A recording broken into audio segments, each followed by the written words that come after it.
Meus irmãos, vamos abrir a palavra do Senhor no Evangelho segundo Lucas. A minha voz ainda está um pouco diferente, mas é o jeito, é o que tem, né? Nós vamos falar de uma parábola muito conhecida, talvez uma das parábolas mais conhecidas dos Evangelhos.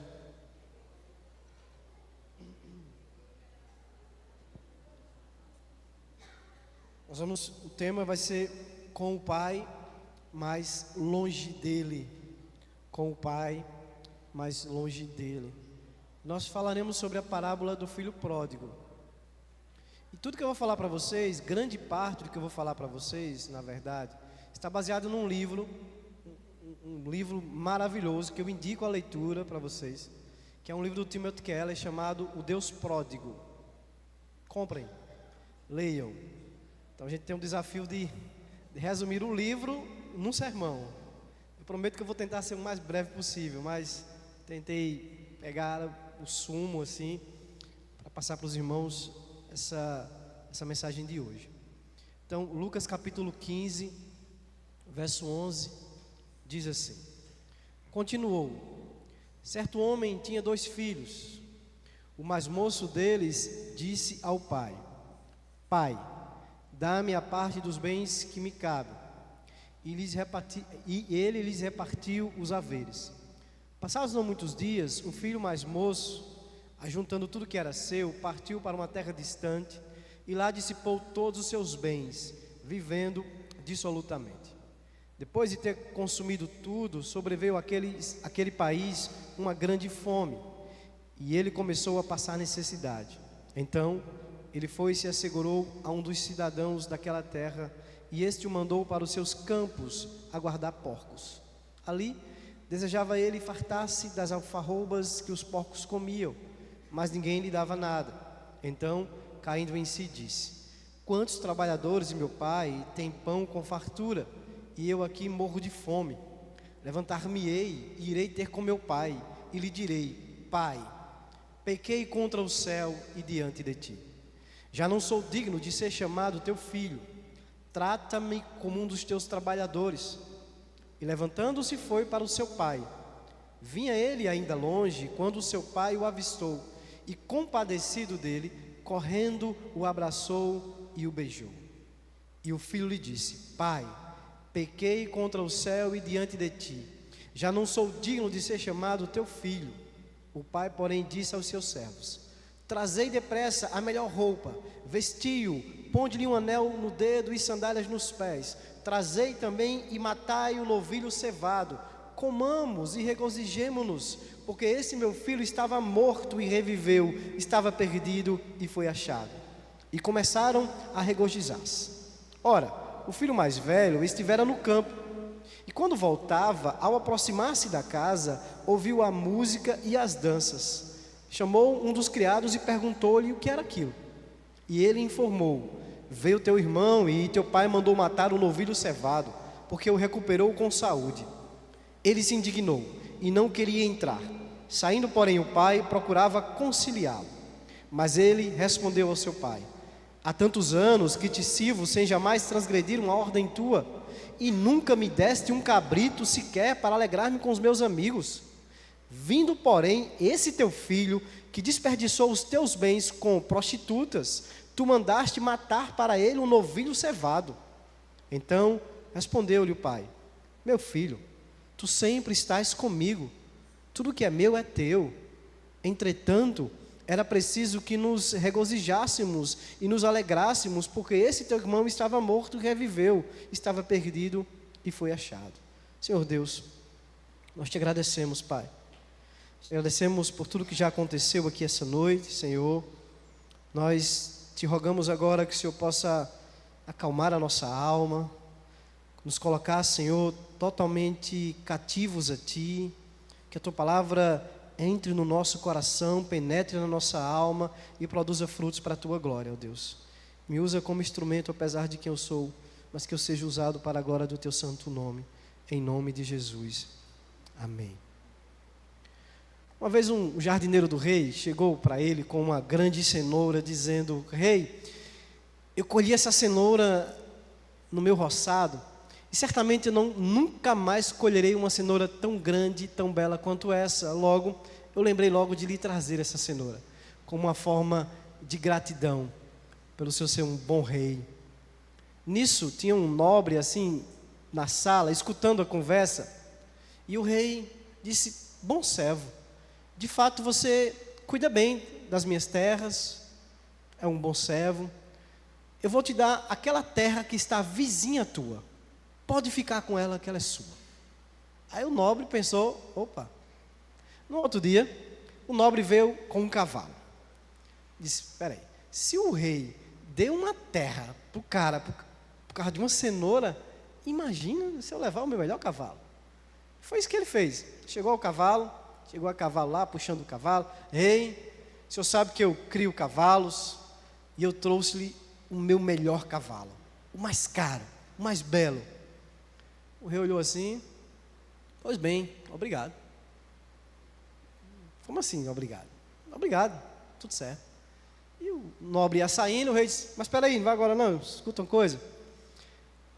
Aquele meu servo de ontem, ele de fato trouxe a cenoura para mim, mas você não trouxe o cavalo para mim, você trouxe o cavalo para você mesmo. Meus queridos, o que é que motiva você fazer o que você faz para Deus? Quais são os interesses mais escondidos, mais profundos no recôndito da tua alma? O que está por trás de tudo aquilo que você faz para Deus? Para entendermos essa parábola, é preciso a gente entender, sobretudo, para quem Jesus está contando. Isso é primordial. A gente não pode perder isso de vista. Lá no capítulo 15 de Lucas, no verso 1, já fica claro para nós o público de Jesus. Diz assim o verso 1: todos os publicanos e pecadores estavam se reunindo para ouvi-lo, mas os fariseus e os mestres da lei o criticavam. Este homem recebe pecadores e come com eles. Então veja só, Jesus está com publicanos e pecadores, está inclusive comendo, e naquela cultura, comer com alguém era meio que um símbolo de aceitação, de partilha. Até hoje né? Se você está comendo com alguém na sua casa, por exemplo, alguém que você estima, alguém que você tem uma certa partilha. E aí, nesse momento, os fariseus estão ali olhando, né? E estão criticando. Como é que pode? Esse cara aí está ao redor de pecadores, está ao redor de publicanos. E aí, meus queridos, a gente quando olha para essa parábola, a gente sempre lembra do filho mais novo. Mas, veja só, quando Jesus conta essa parábola, na verdade, ele está visando não os pecadores e publicanos, mas os escribas e fariseus. Esse é o público para quem Cristo está diretamente falando essa parábola, contando não somente esta parábola, mas as duas anteriores a ela.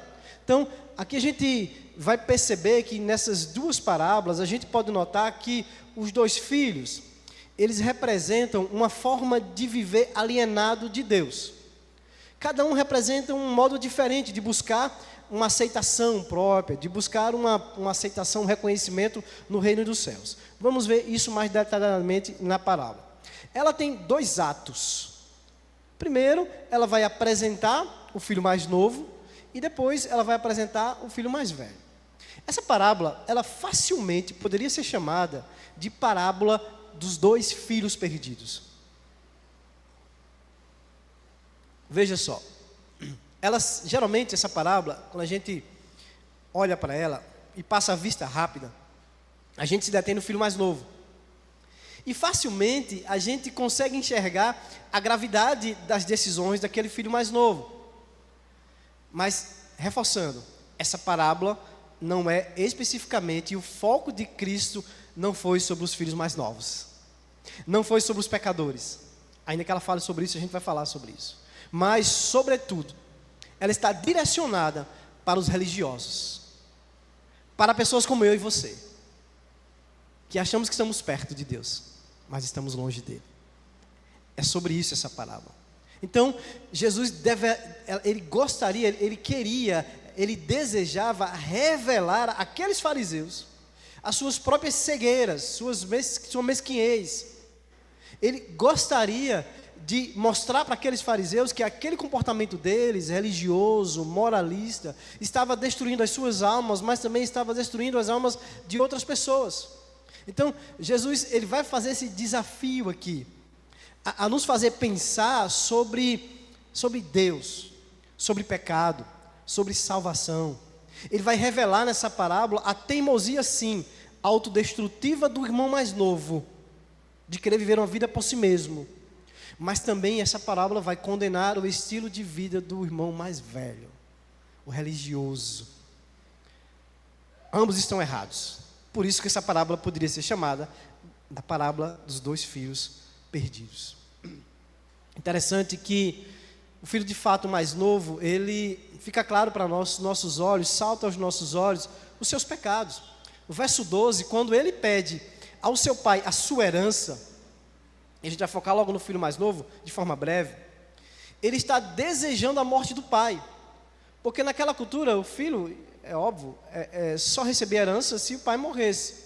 Hoje talvez é possível fazer isso de alguma forma, não sei. Mas a ideia é que quando ele pede a herança com o pai ainda vivo, ele está desejando a morte do pai. É como se ele dissesse: pai, agora para mim você morreu.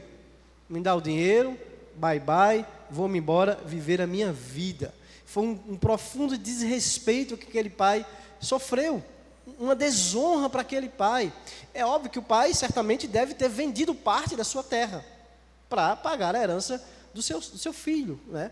E naquela cultura, o filho mais velho sempre recebia uma herança dobrada, tá?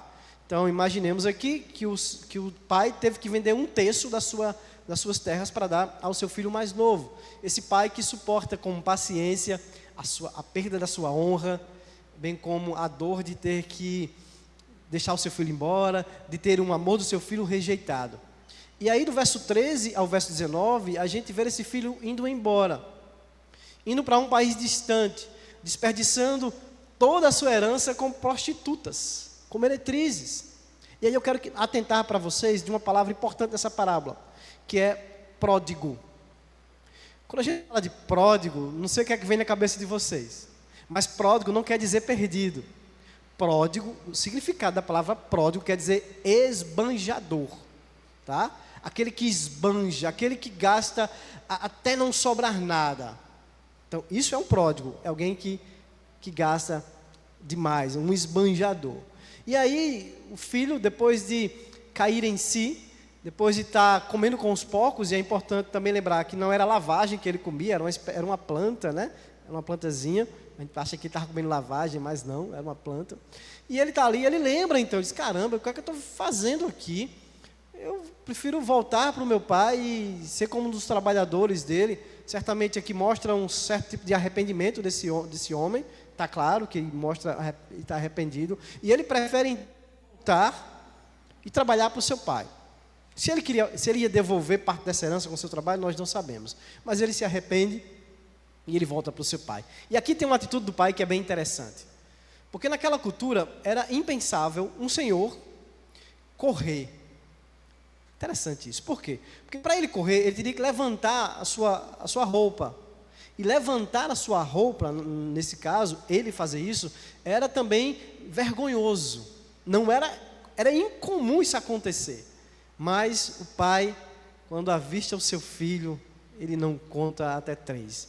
Ele sai correndo em direção a ele.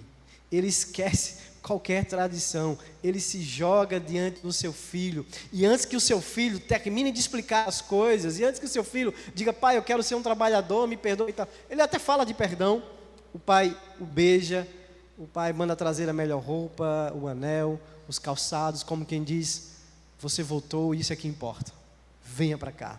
O filho certamente não esperava ser recebido assim, né? O pai está dizendo: meu filho, você não vai ter que lutar para ter o seu lugar de novo na família. Você não precisa mais lutar. Eu irei aceitá-lo de volta. Eu cobrirei a sua nudez, a sua pobreza, os seus trapos, com as minhas roupas, com o meu trabalho e com a minha honra. É isso que o pai está dizendo para esse filho. E a carne nessa época era reservada para momentos assim mesmo, né? Ocasiões extremamente especiais. Ele manda matar aí um novilho. Todos estavam alegres, músicas, danças. E aqui, meus queridos, rapidamente, realmente a parábola fala sobre isso também, sobre como o nosso Deus é perdoador, como o nosso Deus está de braços abertos para receber qualquer pecador que se arrepender. Não importa a vida que levou, não importa o que você fez, não importa o que você fez, mas você estará sempre com a possibilidade de voltar para os braços do Pai, porque o Pai está lhe esperando. O filho mais novo sabia que na casa do pai havia comida de sobra, mas descobriu que também havia graça de sobra, uma graça esbanjadora, essa graça com a qual Deus nos trata. Não há mal que o amor do Pai não possa perdoar. O Pai, sim, é um grande esbanjador de graça, sempre pronto a nos perdoar.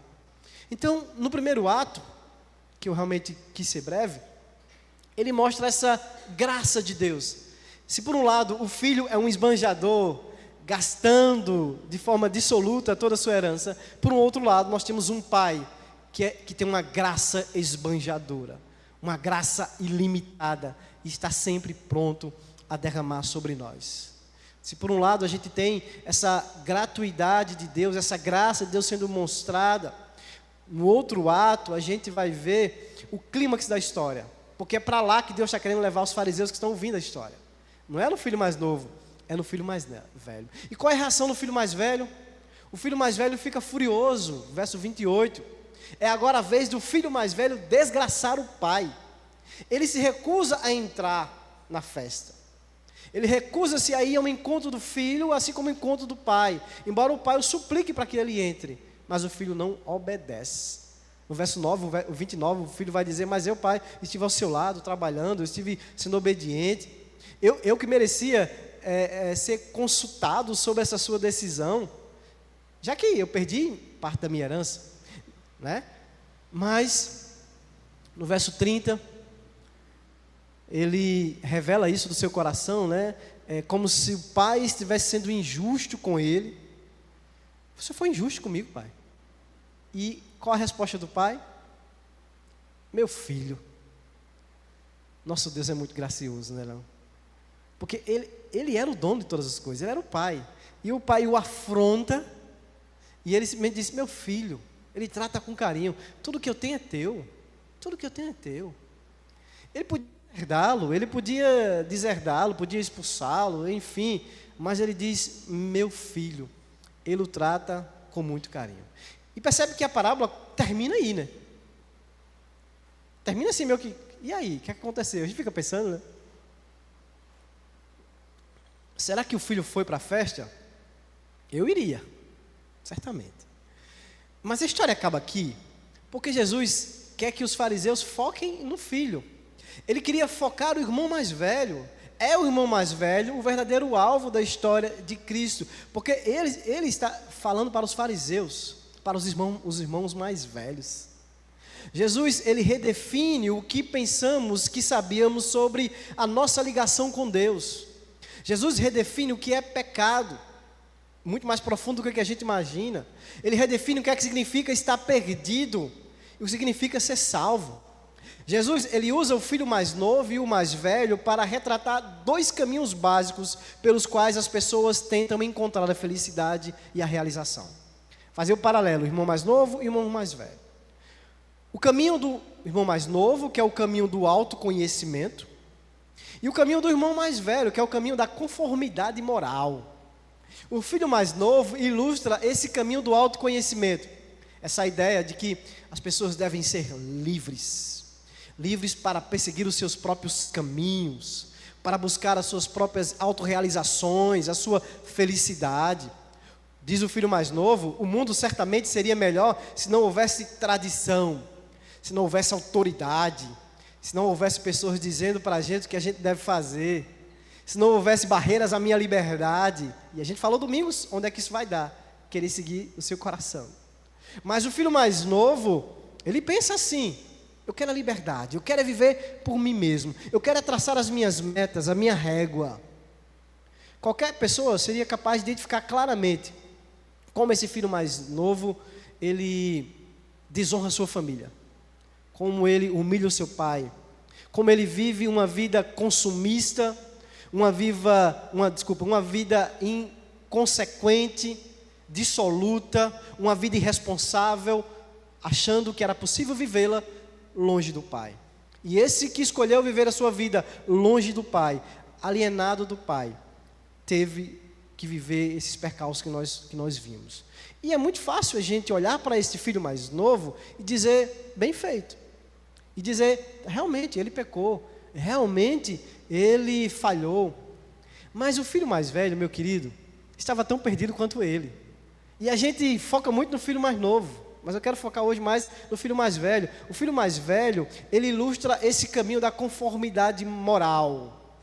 A dos fariseus, que acreditavam que por sua obediência às leis, às tradições, por ser o povo escolhido, eles então mereciam a salvação. Nós merecemos, nós obedecemos à lei, nós obedecemos à tradição, nós damos o dízimo, nós oramos nas praças. Então eles achavam que seria possível conseguir algo de Deus a partir da sua moralidade, a partir da sua obediência. O filho mais velho é obediente ao pai. O filho mais velho ficou ao lado do pai, se mostrou uma pessoa extremamente disciplinada, sob controle, diferente do filho mais jovem.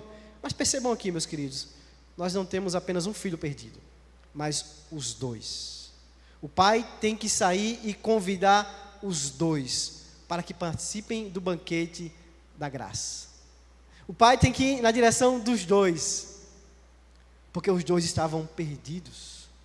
O filho mau participa do banquete, mas o homem da retidão moral continua perdido. Perdido. Não vou. Vamos ver de forma mais detalhada aqui os comportamentos desse filho mais velho.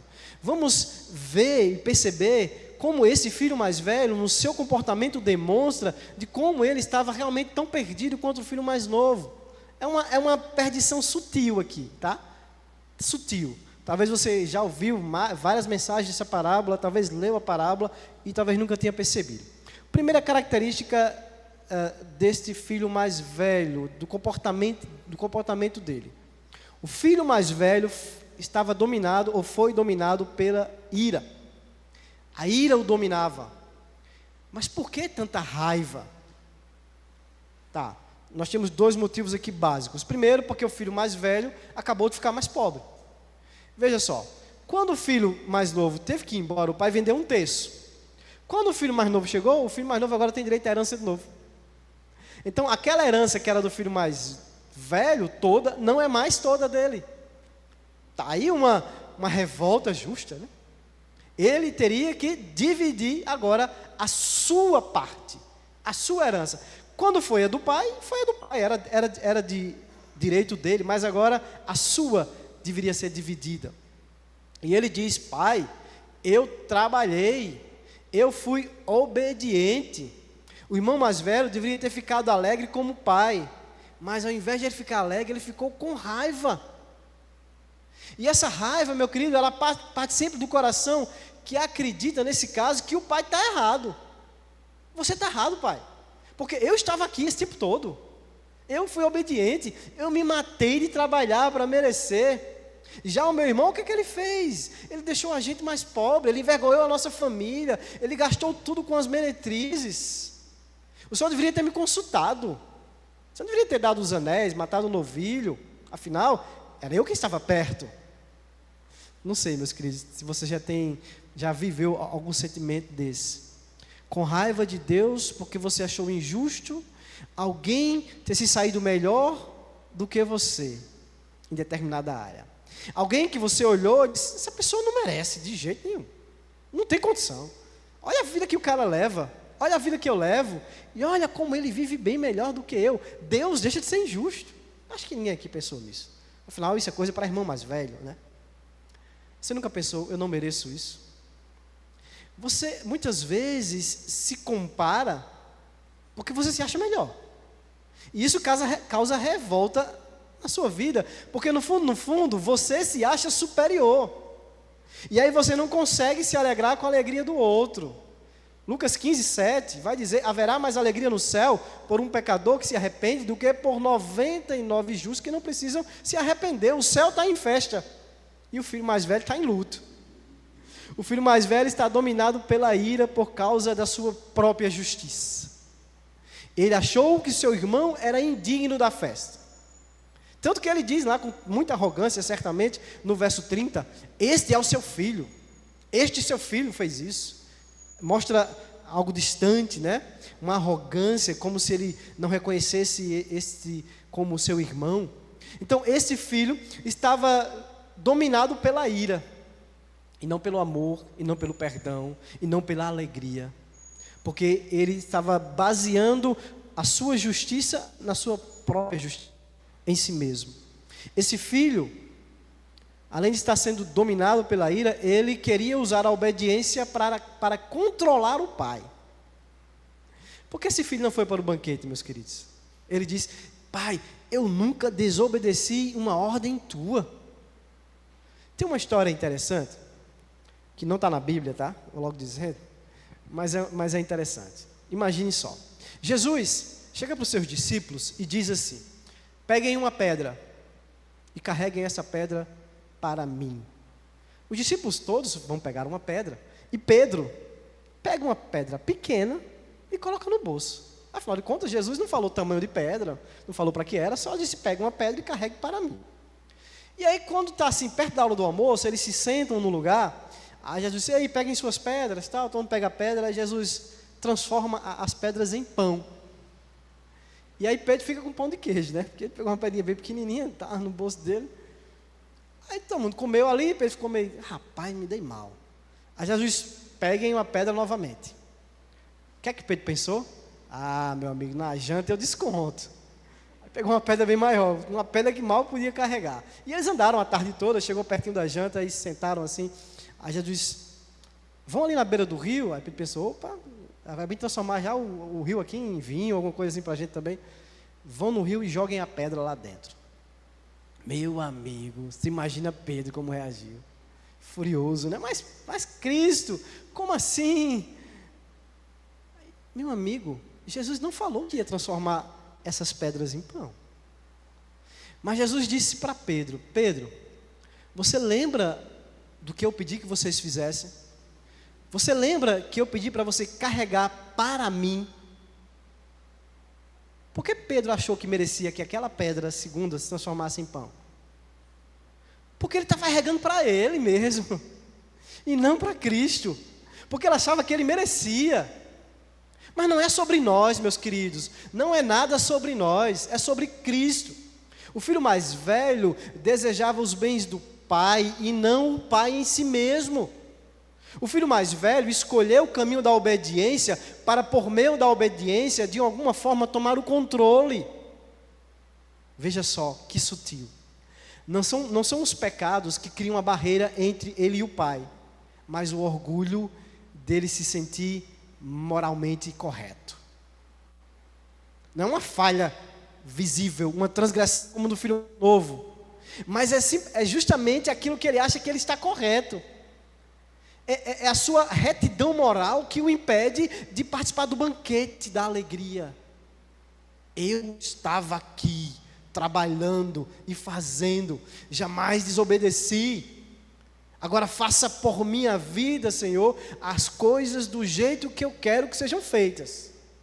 Como diz Timothy Kelly, abrindo aspas aí, ele diz: irmãos mais velhos obedecem a Deus para conseguir o que desejam. Eles não obedecem para ter acesso ao próprio Deus, a fim de ser semelhante a Ele, a fim de amá-lo, a fim de conhecê-lo e nele se alegrar. Esse é o filho mais velho. Ele está com o pai. Ele acha que está do lado do pai, mas ele está de fato distante do pai. Porque ele está ali do lado do pai por puro interesse, para tentar, por meio da sua obediência, controlar o pai. Dizer: eu mereço, opa, eu mereço. Meus queridos, o cristianismo é diferente de todas as religiões do mundo. De todas as religiões do mundo. Uma vez, não sei se foi, acho que foi C.S. Lewis, estava entrando na faculdade, estava uma grande discussão no palco, no auditório, e aquele discussão toda, e ele pergunta: o que está acontecendo aí? Não, é porque eles estão discutindo qual é a diferença principal do cristianismo para todas as outras religiões. Ele diz: isso é fácil, gente, é fácil. Tem uma palavrinha: graça. É graça. Todas as religiões do mundo dizem: obedeça e seja salvo. Todas. Faça algo para ser salvo. No cristianismo é diferente. Você foi salvo por meio da graça. Agora obedeça. É o inverso. É o inverso. Por isso que até alguns dizem que nesse conceito a gente não é religião. Mas a verdade é que nenhum dos filhos amava o pai de verdade. Ambos os filhos estavam usando o seu pai para propósitos egoístas. Em vez de amá-lo, desfrutar dele, em vez de servi-lo, eles estavam querendo se servir de Deus, achando que do pai, achando que o pai tinha obrigações, como nós fazemos assim também, meus queridos, com Deus. Achando que porque a gente vem para a igreja todo domingo, a gente dá o dízimo, a gente não faz coisas que outros irmãos fazem, aí Deus certamente Ele vai me abençoar mais. Ele tem a obrigação, afinal de contas eu estou aqui do lado, Deus, estou trabalhando, você está vendo. Percebe que a gente se identifica um pouco com o filho mais velho? A obediência zelosa à lei de Deus pode servir como meio de rebeldia contra Ele. Olha que coisa! A obediência zelosa à lei de Deus pode servir como rebeldia contra Ele, quando eu achar que eu sou o melhor, que eu mereço de Deus, que Deus me deve alguma coisa, porque eu estou tentando viver uma vida de obediência. Porque afinal de contas ninguém consegue viver uma vida de 100% de obediência. A gente aprende sempre que pecado é quando a gente fracassa diante da não obediência, né? Diante da gente errar o alvo. Então a gente fracassou, a gente pecou. Mas Jesus está nos dizendo que é possível estarmos perto de Deus, obedecendo a Deus, e estarmos distante dEle. Distante do coração do Senhor. E é isso que está acontecendo com o filho mais velho. Ele se achava no direito de controlar o pai, dizendo: não, você deveria ter pedido permissão a mim, para se vai dar essa roupa, se vai matar um novilho, se vai dar o anel, porque afinal de contas, Senhor, eu dou o dízimo, hein? E ele não dá. Então, a ideia é, a minha religiosidade, a minha moralidade vai me dar controle sobre Deus. Deus, não era para você ter feito isso, não era para você deixar dela morrer, não era para ter deixado ele ir embora, não era para ter perdido o emprego, não era para ter acontecido essa doença. Percebe que quando a gente diz não era, me parece que era sobre os outros, mas não sobre nós. Quando a gente diz porque eu, é como a gente estivesse dizendo: por que não eu? Porque o outro merece eu não. Às vezes a gente age como esse filho mais velho, julgando Deus, como se Deus tivesse obrigações de dar aquilo que nós queremos. Era a riqueza que eles queriam do pai, não era o amor do pai, não era a companhia do pai, não era a graça de estar ao lado do pai, não era nem a felicidade do pai, porque o filho mais velho, vendo o pai feliz, estava triste. Eles estavam interessados naquilo que o pai pode dar. E tem muita gente aí assim. Muita igreja aí, cheia de gente assim, interessada naquilo que o pai pode lhe dar. O filho se recusa a participar de forma arrogante do banquete.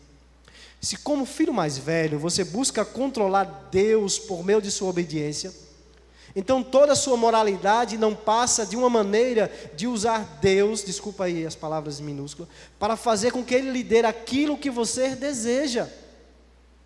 Você acredita que Deus tem a obrigação de lhe ajudar, de lhe curar, de lhe dar um emprego melhor, de fazer isso e fazer aquilo, porque você é uma boa pessoa. E nós aprendemos que nós não somos tão bons assim. E nós aprendemos que é somente graça de Deus, é somente misericórdia de Deus. E se a gente trata Deus assim, meus queridos, se a gente trata Jesus Cristo como fosse um grande balconista para nós, Ele é qualquer coisa para você, menos seu Salvador. Qualquer coisa menos o seu Salvador. Seu Salvador é você mesmo. O filho mais velho usa o pai para alcançar aquilo que o seu coração realmente deseja. Ele está ali por interesse, está claro, interesses. E ele achava que tinha direitos e o pai tinha obrigações sobre ele. Você não obedece a Deus para conseguir chegar ao próprio Deus.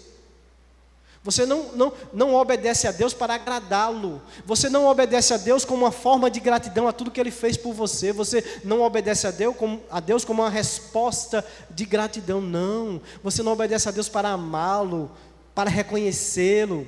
Não. Para se deleitar nele. Não. Você não faz isso, meus queridos. Você obedece a Deus porque você quer algo em troca dele. E Jesus nos mostra que uma pessoa que quase nunca violou a lista de maus comportamentos, porque o filho, ele diz isso: eu estou aqui e obedeci quase tudo. Jesus está dizendo para os fariseus e para nós essa noite, que você, que anda tão correto, que quer ser a mais certinha e seja santo, não estou falando sobre não ser, mas você pode estar tão perdido quanto o filho mais jovem, tão perdido quanto um devasso aí fora. Porque se você tratar Deus da forma que esse filho mais velho estava tratando o pai, você está tão perdido quanto o filho mais novo que estava distante do pai, vivendo uma vida devassa e dissoluta longe do pai. Porque pecado não é somente quebrar regras, mas é também se colocar no lugar de Deus, como Salvador, como Senhor e como juiz sobre tudo. E a gente se coloca como juiz toda hora, como irmãos mais velhos, julgando aquilo que Deus pode fazer ou não, julgando a vida do irmão. Aí você olha e diz: mas eu não bebo, eu não fumo, eu não vou para a festa, eu não faço isso, eu não faço aquilo. Então, olha aí, mereço, né, Deus? Mereço. Então, a gente está o tempo todo querendo encurralar Deus, querendo ser juiz. Você acusa Deus de injusto e se põe como juiz no lugar dele. Você está tão perdido quanto o filho mais jovem.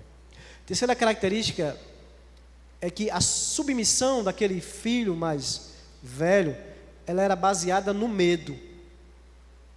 Ele diz: olhai, todos esses anos, e aí eu estou pegando a versão aqui da NVI, tá? No 29, todos esses anos tenho trabalhado como um escravo a teu serviço. A palavra lá de fato é essa, a ideia de não como servo, mas como escravo. Ou seja, o filho está dizendo que a obediência dele ao pai era por mero dever, que não havia alegria, não havia amor, porque é o escravo que trabalha com amor, com alegria.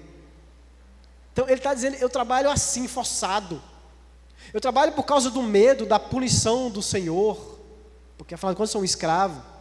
Então o irmão mais velho, ele vive uma vida correta, ele tenta viver uma vida correta com medo, mas não por alegria, não por se deleitar em Deus, não por entender a graça esbanjadora de Deus em sua vida, e dizer: Deus, eu sei que nada fiz para merecer, mas eis-me aqui, o que eu posso fazer para te agradar? Aí Deus diz: me obedeça.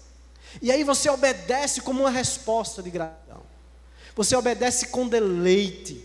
Como diz John Piper: meu Deus é mais glorificado em nós quando nós estamos mais satisfeitos nele, mais alegres nele, e ele é mais glorificado em nós assim. Fazem o bem não pelo prazer da ação em si, nem por amor às pessoas ou para a glória de Deus. Fazem o bem para si mesmo, como Pedro que estava levando a pedra, como o nobre que estava levando o cavalo.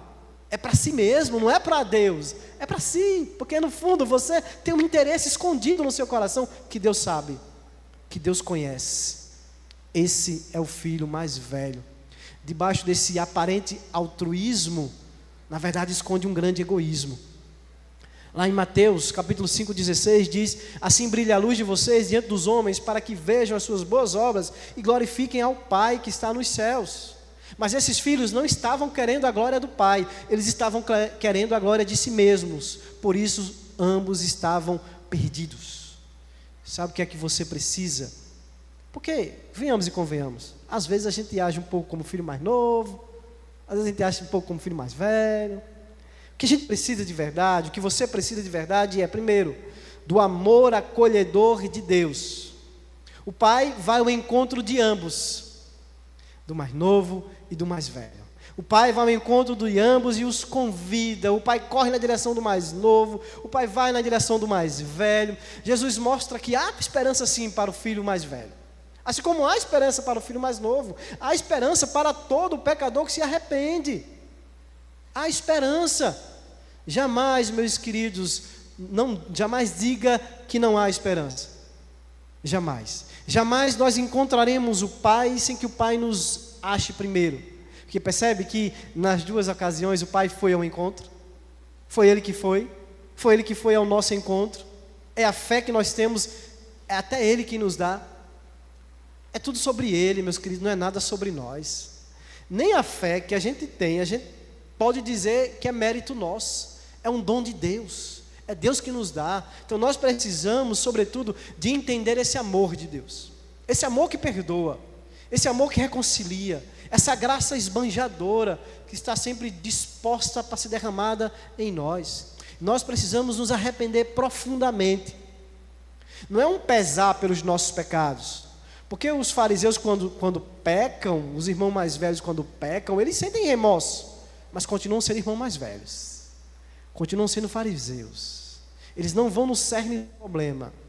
Era o orgulho por suas ações e não o remorso por suas falhas que impedia o filho mais velho de participar do banquete. Era o orgulho. Não era o remorso por falha. Como o filho mais novo, a falha. O filho mais velho se achava que estava acima. Mas foi esse orgulho, por ser quem ele achava que ele era, que o estava impedindo de participar do banquete. Para nos tornarmos verdadeiramente cristãos, precisamos nos arrepender. Arrepender dos nossos pecados. Arrepender profundamente dos nossos pecados. Precisamos do amor do Pai e do arrependimento profundo para entrar no banquete da salvação. Mas por fim, há mais uma coisa. Jesus nos contou duas parábolas antes destas. A da ovelha perdida e da dracma perdida. E curioso é que nessas outras duas parábolas, uma coisa foi perdida apenas, né? A ovelha e a dracma. E a pessoa foi em busca, o pastor foi em busca da ovelha perdida. A mulher que perdeu a dracma foi em busca da dracma perdida. Mas percebam que aqui nessa parábola, ninguém vai em busca do filho perdido. Quando Caim assassina Abel, Deus chega para ele como irmão mais velho e diz que ele era o protetor do seu irmão.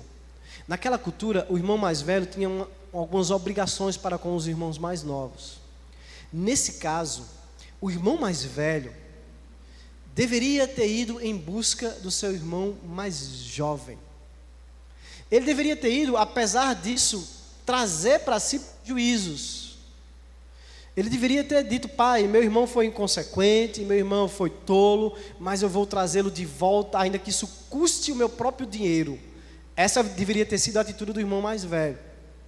Muitos acham que o fato do pai receber o irmão mais novo perdoando mostra seu amor incondicional. Isso é verdade. O pai recebendo o filho mais novo mostra o seu amor incondicional. Mas percebe que sempre há um custo.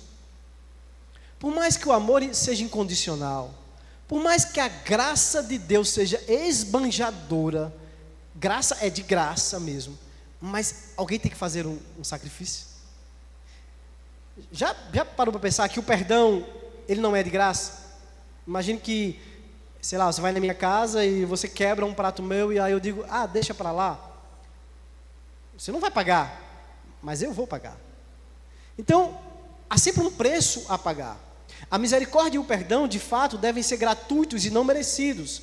Mas o perdão sempre tem um custo para a pessoa que o concede. No caso, o perdão do pai gerou um preço a pagar. E quem ia pagar? O filho mais velho, certo? O perdão do pai gerou prejuízo para o filho. Porque perdão requer perda. Perda de orgulho, sobretudo, muitas vezes, né? Mas esse filho mais velho, ele não estava disposto de forma alguma a pagar nada para resgatar o seu irmão. É tanto que ele não foi. O irmão mais novo tinha um fariseu do lado. Mas graças a Deus, meus queridos, nós não temos. O nosso irmão mais velho não é um fariseu. Jesus, ele nos convida a ansiar por um irmão verdadeiro. Um irmão que não vá apenas a um país distante em busca dos irmãos mais velhos, mas um irmão mais velho que percorra céus e terra. Precisamos de um irmão mais velho que esteja disposto a pagar não somente parte da sua herança, para quitar a nossa dívida, mas pagar a nossa dívida incalculável.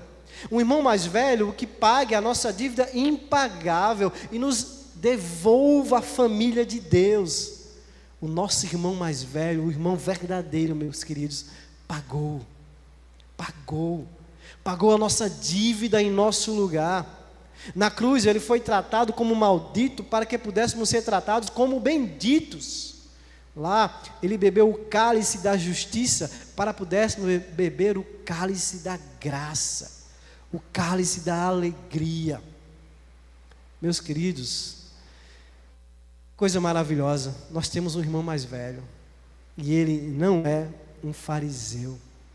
E quando a gente reconhece o que esse irmão mais velho fez por nós, o sacrifício que ele fez em nosso lugar, quando a gente vislumbra tal obra, a gente não quer dar para Deus apenas as nossas melhores cenouras, a gente não quer dar para Deus apenas os nossos melhores cavalos, a gente quer dar tudo para Deus, a nossa vida inteira para Deus, não por interesse de receber um campo, não, mas porque já recebemos o melhor de Deus, que é a salvação em Jesus Cristo, e agora nós somos alegres, e agora nós podemos viver contentes, ainda que algo possa nos faltar, porque a salvação em Cristo é garantida. Agora tudo nós entregamos a Ele, porque sabemos que se não fosse a sua graça esbanjadora, nós não estaríamos aqui vivos, nós não seríamos salvos.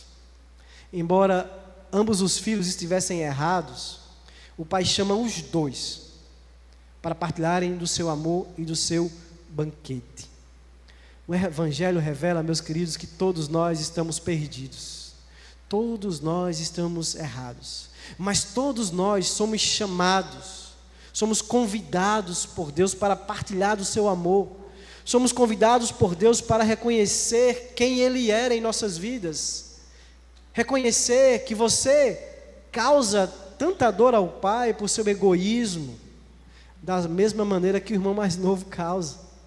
Reconhecer que por isso você não pode se sentir de forma alguma e não tem direito algum de se sentir superior aos irmãos mais novos que estão por aí. Reconheça que Deus não te deve nada, mas que você é totalmente devedor a Ele. Reconheça que por você fazer algo que o agrada, algo que Ele mandou você fazer, isso não passa do seu dever, e Ele não tem obrigação nenhuma de te recompensar por isso, absolutamente nenhuma. Se arrependa, meu querido, de julgar o outro só porque você se acha melhor, mais correto, só porque você está mais perto do Pai. Cuidado, para que você não esteja tão distante dEle, com a sua arrogância, com o seu orgulho, com a sua religiosidade. Cuidado, que você não esteja perto dEle, mas com o coração cheio de revolta, porque Ele não tem lhe dado aquilo que você acha que você merece. Reconheça que se não fosse a graça de Deus, você estaria indo para o inferno, e Ele seria justo por isso, pois é tudo que nós merecemos, o inferno. Se não fosse a graça esbanjadora, ai de nós, ai de nós. Que Deus nos ajude a reconhecer o filho, o irmão mais velho que há em nós. Possamos nos arrepender dos nossos pecados, nos arrepender de acharmos que somos melhores, de que Deus nos deve alguma coisa, porque Ele não nos deve nada, e mesmo assim Ele nos deu tudo em Cristo Jesus, tudo em Cristo Jesus. Vamos ficar de pé, vamos dizer que é por causa da graça, da maravilhosa graça de Deus, que nós podemos agora estar junto do Pai, junto do Pai.